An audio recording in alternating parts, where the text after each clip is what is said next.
believe Buddhist economics will work in the West? Oh, well, the West is just as much capable of common sense as anybody else.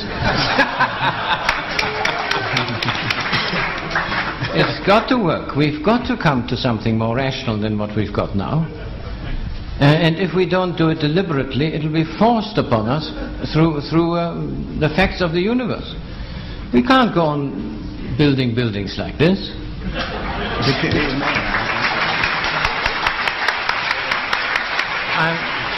I'm delighted with the applause from the architect. He can tell us more about it. But to get into a phase where you carefully exclude all natural light and air, and to have so many of these buildings at a point when we are moving into a more and more insistent energy shortage.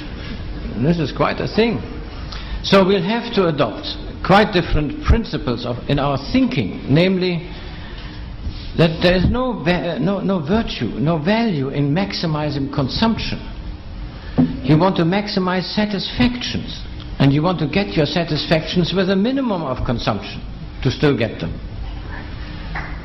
Now, this is what the voluntary simplicity movement in this country are beginning to discover. They're not dour-faced Puritans. On the contrary, they say, God, I'm all burdened with all this clutter. In order to maintain this clutter, I have to make a big income. So I'm in the rat race. If I get rid of the clutter, I can get out of the rat race. And I can have a job, a modest job, which is enough to keep me going. And I'm a free person compared with what I was before.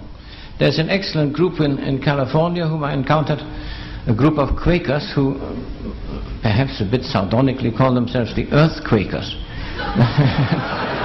But anyway, they want to get back to the earth. Of course they're middle class, but they go around to their friends, Quaker friends, and say, well, you're now 55, are you looking forward to your retirement? Yes, I'm looking forward to my retirement. What do you want to do when you're retired? Oh, well, then I'll dig my garden and do this and that. And then they say, why don't you do it now? What are you waiting for? And this comes as quite a shock. You know? They'd never thought about it. They say, yes, actually I can do it now, you see. And they rid themselves of all this clutter and find that they can, even at 55, retire, of course, with a very much smaller pension, or perhaps no pension at all, but they'll survive. Now this is an interesting movement. This is a reorientation towards what I call Buddhist economics. I mean, I might have called it Christian economics, but then no one would have read it.